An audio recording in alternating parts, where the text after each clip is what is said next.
అందరికీ నమస్కారం. ఒక జనసేన కార్యకర్తగా కాదు, ఒక ప్రభుత్వానికి సంబంధించిన ఎమ్మెల్సీగా కాదు, లేకపోతే ఒక కుటుంబానికి సంబంధించినటువంటి వ్యక్తిగా కాదు, ఒక సినిమా మనిషిగా కాదు, ఒక మామూలు హ్యూమన్ బీయింగ్గా నేను ఈ మాట మాట్లాడుతున్నాను. దీంట్లో ఎవరికైనా సరే వివాదాస్పదం చేయాలనుకుంటే అది మీ వ్యక్తిగత ఇష్టం. కానీ ఒక విషయం మాత్రం మీతో స్పష్టంగా చెప్పాలనుకుంటుంది ఏంటంటే, ఈ మధ్యకాలంలో ఆడపిల్లల వస్త్రధారణ మీద చాలామంది కామెంట్స్ చేస్తున్నారు. ఓపెన్గా మాట్లాడాలంటే ఈ మధ్యకాలంలో శివాజీ మాట్లాడాడు. Shivaji is not my target. ఒకవేళ ఎవరన్నా సరే శివాజీ నా టార్గెట్ అనుకుంటే అది మీ ఇష్టం. కానీ ఒక టైప్ ఆఫ్ మన సమాజంలో ఒక రకమైన రుగ్మత వెళుతుంది. అదేంటంటే moral policing. It's called moral policing. ఎంత మిత్తులో బతుకుతున్నారంటే సామాన్య జనం చాలామంది ఈ మేల్ చావనిస్టిక్ సొసైటీ, మగ అహంకారంతో ఉన్నటువంటి మన సమాజం, ఆడపిల్ల ఎలా ఉండాలి, ఆడపిల్ల వస్త్రధారణ ఎలా ఉండాలి, ఆడపిల్లలు ఎలా మాట్లాడాలి, ఆడపిల్లలు ఏం మాట్లాడాలి, ఏమి మాట్లాడకూడదు, దీని మీద ప్రతి ఒక్కడు, అతను పండితుడు కానించి పామరుడు దాకా ప్రతి ఒక్కడు ఆడపిల్ల ఎలా ఉండాలో మాట్లాడతారు. ఫస్ట్ పాయింట్, దీన్ని మోరల్ పోలీసింగ్ అంటారు. ఇది ఎగెనెస్ట్ కాన్స్టిట్యూషన్. ఒక ఆడపిల్ల ఇలాంటి వస్త్రధారణ చేసుకోకూడదు, ఒక ఆడపిల్ల ఇలాంటి వస్త్రధారణ చేసుకోవాలి అని చెప్పడానికి మీకేం హక్కు ఉంది? ఏ రైట్ ఉంది మీకు? అంటే మగవాడు కాబట్టి ఎవరి గురించి అని ఏదైనా స్వేచ్ఛగా మాట్లాడతారా? దురదృష్టం ఏంటంటే ఇలా మాట్లాడే మగవాళ్ళకు కూడా ఆడవాళ్ళ నుంచి ఒక రకమైన మద్దతు లభిస్తుంది. మనస్ఫూర్తిగా చెప్తున్నాను, ఖచ్చితంగా వాళ్ళ మనసు నుంచి వచ్చింది కాదు. అందరి యాక్సెప్టెన్స్, భర్త ఏమనుకుంటాడో, ఆ చుట్టుపక్కల మగవాళ్ళు ఏమనుకుంటారో, ఇంకొక వ్యక్తులు ఏమనుకుంటారో అనే మాట్లాడే ఆడవాళ్ళే తప్ప ఇన్నర్గా ప్రతి ఆడబిడ్డకి ఒక సెల్ఫ్ రెస్పెక్ట్ ఉంటుంది. ఎలాగో ఒక ఆడపిల్ల డ్రెస్ ఇలా ఉండాలని మనం అడుగుతాం, ఎలాగో ఒక ఆడపిల్ల ఈ డ్రెస్ వేసుకోవాలని చెప్తాం. ప్రపంచంలో ఫ్యాషన్ అనేక రకాలుగా మారుతుంటుంది. అది ఎలాగైనా ఉండొచ్చు. దయచేసి మన చెల్లెలు, మన తల్లి, మన చెల్లెలు అందరూ మనవాళ్లే, మన బిడ్డలే. ఆడపిల్ల కాబట్టి ఆ అమ్మాయి ఇలా ఉండాలని చెప్పే హక్కు మనకు లేదు. నేను ఇవాళ మీ అందరి ముందు ఒకప్పుడు నేను కూడా అలాంటి ఇన్ఫ్లుయెన్స్లో ఉండి తర్వాత రియలైజ్ తప్పు కదా, నాకేం హక్కు ఉంది, ఒక ఆడబిడ్డ ఇలా ఉండాలి అని చెప్పే హక్కు నాకేముందని చెప్పి నేను మార్చుకొని నేను అటువైపు వెళ్తే నాకు ఇంకొక రకమైన ప్రపంచం కనపడింది. అరే వాళ్ళు ఏం తప్పు చేశారయ్యా, వాళ్ళు ఏం తప్పులు చేశారని చెప్పి వాళ్ళని అడ్డగోలుగా మీద పడిపోతున్నాం. ఇలా డ్రెస్ వేసుకోకపోతే చాలా వాళ్ళని ఒక తప్పుడు క్యారెక్టర్లుగా ఎలా ట్రీట్ చేస్తారు? సరే, ఒక విషయం చెప్తున్నాను. ప్రపంచవ్యాప్తంగా ఉన్న విషయం ఏంటంటే, ఆడపిల్లల మీద జరిగేటువంటి అట్రాసిటీస్ వాళ్ళు వేసుకున్న వస్త్రధారణ మీద కాదు, మగవాడి యొక్క క్రూరత్వం, మగవాడి యొక్క బలం, పశుబలం, వీటి మీద దీనికి తగ్గట్టుగా వాడి పశుబలానికి, వాడి క్రూరత్వానికి తగ్గట్టుగా ఆడపిల్లలు బలైపోతారు తప్ప ఏ ఆడపిల్ల కూడా వస్త్రధారణ మీద అవ్వలేదు. ఇది మిత్. మీరు కావాలంటే ఏ ఛానల్ అని చూడండి, ఏ యూట్యూబ్లను కొట్టండి, లేకపోతే ఏ గూగుల్లోనే వెతకండి, చరిత్ర చూసుకోండి. ప్రతివాడు స్టేజ్ ఎక్కేసి ఆడపిల్ల ఇలా ఉండాలి, అలా ఉండాలి, మీరు ఎప్పుడు చెప్పడానికి ఆడపిల్ల ఇలా ఉండాలని బతకనేయండి. ఏ మగవాడితో సమానంగా బతికే హక్కు లేదా ఆడపిల్లలకి? ఏ వాళ్ళకి నచ్చిన డ్రెస్ వేసుకునే హక్కు లేదా? సెక్యూరిటీ అనేది ప్రతి ఒక్కరి హక్కు, ప్రతి ఒక్కరి ఇవ్వదు, ఆడ కానీ మగ కానీ. అయితే ఎస్పెషల్లీ ఆడపిల్లలు రక్షించాల్సినటువంటి వ్యవస్థలు, ఆడపిల్లలు రక్షించాల్సినటువంటి పరిస్థితులు లేవు. అంటే మోస్ట్ ఇన్సెక్యూర్డ్ ప్రపంచంలోనే ఇంకా మనం ఉన్నాం.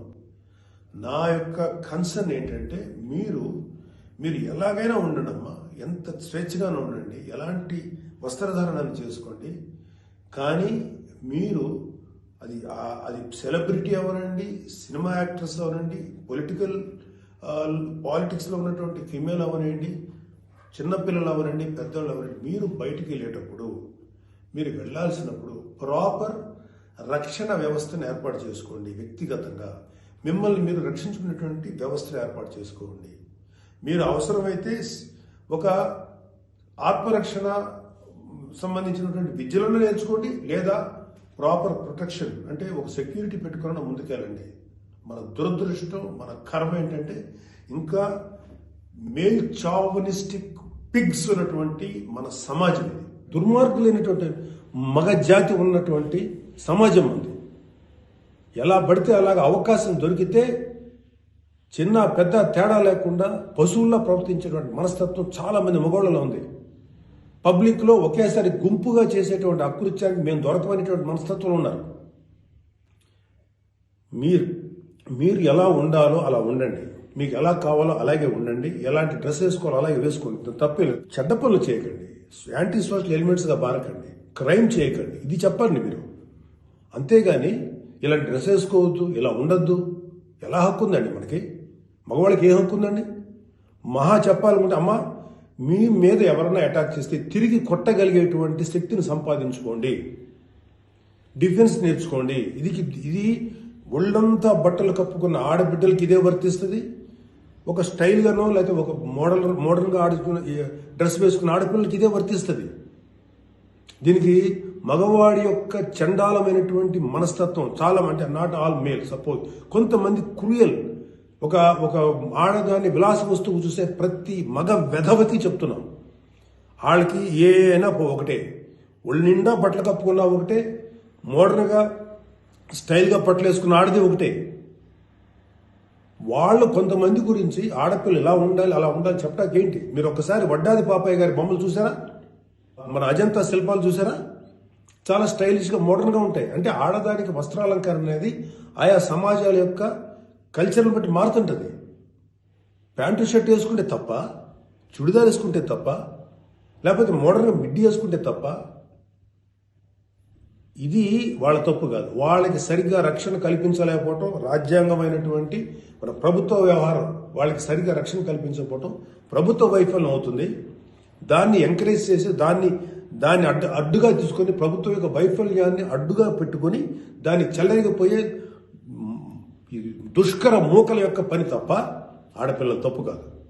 ఆడపిల్లలు వేసుకునే డ్రెస్సు వల్ల ఆడపిల్లల మీద అత్యాచారం జరుగుతుందని మీరు మీ పనికి మాలిన కామెంట్లను సపోర్ట్ చేసుకుంటూ మాట్లాడే మాట ఇది. మారిపోతుంది సమాజం. ఏఐలోకి వచ్చాం మనం, ఆర్టిఫిషియల్ ఇంటెలిజెన్స్లోకి వచ్చాం. ఇంకా ఆడపిల్ల ఇలాగ ఉండాలని చెప్పి మనస్తత్వం ఉన్న మగవాళ్ళని ఖండించండి.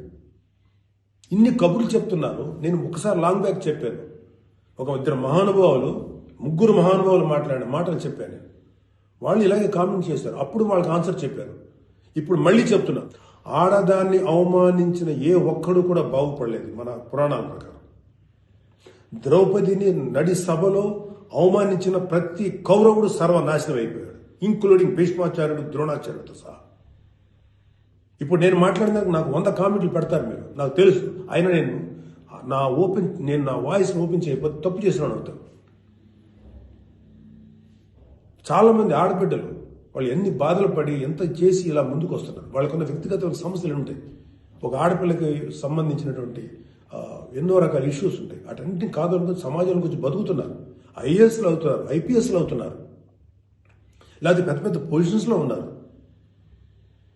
సినిమా ఇండస్ట్రీలో ఉన్నారు, లేకపోతే క్రియేటివ్ ఇండస్ట్రీలో ఉన్నారు, పెద్ద పెద్ద వ్యాపార సంస్థలో ఉన్నారు. ఆడదాన్ని గౌరవించిన ప్రతి ఒక్కరు గొప్పోడయ్యాడు. గొప్ప గురించి కూడా మాట్లాడు. రెస్పెక్ట్ ఇవ్వండి అయ్యా మా తోటి ఆడపిల్లలకి. మహా అయితే మీరేం చెప్పాలి ఆడపిల్లలకి? అమ్మ మిమ్మల్ని మీరు ప్రొటెక్ట్ చేసుకునేటువంటి స్థితిలో ఉండండి, మిమ్మల్ని మీరు రక్షించుకోండి, లేదా రక్షణగా మనుషులను తీసుకెళ్ళండి, ఏదో ఒకటి చేయండి. కాకపోతే ఏంటంటే మీకు ఇంత చుట్టుపక్కల ఇంత కరుడు గట్టినటువంటి దుర్మార్గమైన కామాంధులైనటువంటి సమాజంలో కొంతమంది ఉన్నప్పుడు వాళ్ళని మిమ్మల్ని మీరు రక్షించకుండా ఏర్పాటు చేసుకోండి. మీకు ఒక తమ్ముడుగానో, ఒక అన్నగానో, ఒక తండ్రిగానో, ఒక సోదరుడుగానో ఇది నా రిక్వెస్ట్ తప్ప మీరు ఇలా ఉండాలని మాత్రం చెప్పటం పెద్ద క్రైమ్. ఆడపిల్లలు ఉండాలని చెప్పేది పెద్ద క్రైమ్, వెరీ బిగ్ మిస్టేక్. ఇలాంటి దాన్ని మాట్లాడినందుకు ఒక వ్యక్తి యొక్క వ్యక్తిత్వం పక్కన పెడితే ఇలాంటి మాట్లాడినందుకు ఈ మాటలు సపోర్ట్ చేసేటువంటి స్త్రీల గురించి నాకు బాధ అనిపిస్తుంది. ఇలా మాట్లాడతారా? మీ తోటి ఆడపిల్లను ఒకడెవడో అంటే వాడికి సపోర్ట్ చేస్తారా మీరు? అలాంటి దుర్మార్గమైనటువంటి ఆలోచన సపోర్ట్ చేస్తారా? కమన్ మా బయటకు వచ్చి ఓపెన్ చేయండి, మీ మౌత్, మీ వాయిస్ ఓపెన్ చేయండి, ఫైట్. ఈ చాదస్తపు మెంటాలిటీ ఉన్నటువంటి మగ వెధవులకి ఇలాంటి ఆలోచించే సన్నాసులకి, అలాగే ఇలాగ దాన్ని సపోర్ట్ చేసే పిచ్చి వాళ్ళు ఆడవాళ్ళు, ఆ మగవాళ్ళ యొక్క అణిచివేతకు గురైతున్న ఆడవాళ్ళు మాట్లాడే మాటలకి మీరు ఎదురించి మాట్లాడమ్మా. Please come and voice out. ఎంతసేపటికి సమాజంలో ఇలాగా ఆడబిడ్డలు విక్టిమ్స్ అయిపోయారు, ఎన్ని రకాలుగా అవమానించబడుతున్నారు, హింస చేయబడుతున్నారు, హింస పెట్టబడుతున్నారు. వాళ్ళని మీరు సపోర్ట్ చేయాలి. వాళ్ళని సపోర్ట్ చేయకుండా వాళ్ళ మీద అట్రాసిటీస్ చేసే వాళ్ళని సపోర్ట్ చేస్తారేంటి? ఆడబిడ్డలు కదా, ఎవరైతే నష్టపోయారో వాళ్ళు కదా మీరు సపోర్ట్ చేయాలి. ఒక మాల్లో ఒక ఆడబిడ్డ మీద అవమానించిన ఆ మగాళ్ళని కెమెరాలో పట్టుకొని ఎవడెవడో ఎరగదీసి, మధ్యలో ఎరగదీసి చెప్పుతో సెంటర్లో కొట్టుకుంటూ తీసుకెళ్లాలి కదా. అది కదా మీరు చేయాల్సిన పని. వాళ్ళని అడగాలి కదా, వాళ్ళని శిక్షణ చెప్పాలి కదా. నువ్వు జాగ్రత్తగా ఉండి ఎంత జాగ్రత్తగా ఉండాలి? ఎందుకు ఉండాలి? ఇప్పుడు ప్రతిసారి ఎప్పుడు విక్టిమ్ అయిపోయిన ఆడబిడ్డల మీదే మీరు క్రైమ్ నేరం మోపుతుంటే, వాళ్ళే తప్పు అంటుంటే అంటే పర్లేదు, ఆడబిడ్డల మీద క్రైమ్ చేసిన తప్పలేదు, వాళ్ళు జాగ్రత్తగా ఉండాలి, మగవాళ్ళు మాత్రం ఏమనకూడదా? వాళ్ళకి చెప్పండి. దుర్మార్గం చేసిన ఆడబిడ్డల మీద దుర్మార్గం చేసిన మగవేదలు చెప్పు తీసుకుంటారా మాట్లాడండి మీరు దమ్ముంటే. అంతేగాని ఎవరైతే నష్టపోయారో వాళ్ళను అనకండి. ఆ స్థానంలో మన బిడ్డలుంటే ఎంత బాధపడతామో అది ఆలోచించండి. ఈ మోరల్ పోలీసింగ్ నుంచి మీరు బయటపడేదాకా మీరు మనుషులు కాదు. Moral policing is a bloody nasty thing. ప్రపంచం అంతా ఆడబిడ్డలంతా సఫర్ అవుతుంది మోరల్ పోలీసింగ్. ఈ మోరల్ పోలీసింగ్ ఎక్కువ ఆడపిల్లల మీదే రుద్దపడుతుంది. ప్రపంచవ్యాప్తంగా ఆడపిల్లల మీద రుద్దపడుతుంది. ఎవరైతే సమాజంలో గొప్పగా మాట్లాడుకున్న వ్యక్తులు ఉన్నారో వాళ్ళకి చెప్పండి. వాళ్ళందరూ వచ్చి మాట్లాడాల్సిన అవసరం ఉంది. ఎంతకాలం ఆడపిల్లల మీద ఈ అణిచివేత మీరు అవలంబిస్తారు? ఎంతకాలం వాళ్ళు అణిచివేస్తారు? అలా అని చెప్పి సాంప్రదాయాలు వదలమని చెప్పలా. మీరు సాంప్రదాయాలు ఫాలో అవ్వండి, రిచువల్స్ ఫాలో అవ్వండి, మీ గౌరవనీయమైన మీ మతాల్ని ఫాలో అవ్వండి. కానీ స్వేచ్ఛ, డ్రెస్ అనేది ఒక వ్యక్తిగత స్వేచ్ఛ. ఒక ఆడపిల్ల ఎలా కనపడాలి, అందంగా కనపడాలి అనుకోవటం తప్పులేదు. అది అమ్మాయి యొక్క వ్యక్తిగత విషయం. అమ్మాయి మితిమీరి ప్రవర్తిస్తే లా అండ్ ఆర్డర్ ఉంది, లా అండ్ ఆర్డర్ చూసుకుంటుంది. అలాంటి ఆడపిల్లలకి రక్షణ కల్పించడంలో విఫలమైనటువంటి రక్షణ వ్యవస్థ ఏమో తప్పు అవుతుందేమో, కానీ ఆడపిల్లలు తప్పు కాదు. ఆడబిడ్డలకి నాలాంటి వాళ్ళు కొంతమంది ఉన్నాం, ఇంకా చాలా మంది ఉన్నాం. అదే చెప్తున్నాను, మీకోసం మేము ముందుకు వస్తాం, మాట్లాడతాం. యాక్చువల్గా నాకు ఎవరు మాట్లాడతారు ఏదో, నేను మాట్లాడాల్సిన టైం ఇది. This is my responsibility towards women. ప్రతి తల్లి, ప్రతి బిడ్డ ఆడది లేకపోతే మగాడు లేడు కదా. ఎలాగ మనం ఒక ఆడపిల్లను అవమానిస్తాం? ఒక ఆడపిల్లను అవమానించినప్పుడు నా తల్లి గుర్తురాదా, నా చెల్లి గుర్తురాదా, నా బిడ్డ గుర్తుకురారా? ఇదే చెప్తున్నాను. ఇలాగ ఎవడైతే సమాజంలో ఆడపిల్ల ఇలా ఉండాలని చెప్పారో వాళ్ళకి చెప్పు తీసుకొట్టేలాగా మీరు సమాధానం చెప్పకపోతే, ఇప్పటికైనా మీరు వాయిస్ అవుట్ చేయకపోతే మిమ్మల్ని మీరే నష్టపరుచున్నట్టమ్మా. ఇవాళ నేను వచ్చి మాట్లాడుతున్నా కదా, ఒక మీ తోటి తండ్రి అనుకోండి, తమ్ముడు అనుకోండి, అన్న అనుకోండి, ఏదో అనుకున్నాను మాట్లాడుతున్నాను. మీరు ఇప్పటికైనా మీరు బయటకు వచ్చి మాట్లాడండి. ఖచ్చితంగా ఇవాళ నాకు I have to appreciate women commission. వాళ్ళు ఫైట్ చేస్తారు, అడుగుతున్నారు. అలాగే కొంతమంది ఆడపిల్లలు అడుగుతున్నారు. అడిగే వాళ్ళని తప్పంటారండి. Non sense. ఫైట్ చేయండి అమ్మా. మాలాంటి వాళ్ళు మీకు ఎప్పుడు సపోర్టే ఉంటాం. Please fight against this ఇన్హ్యూమానిటీ.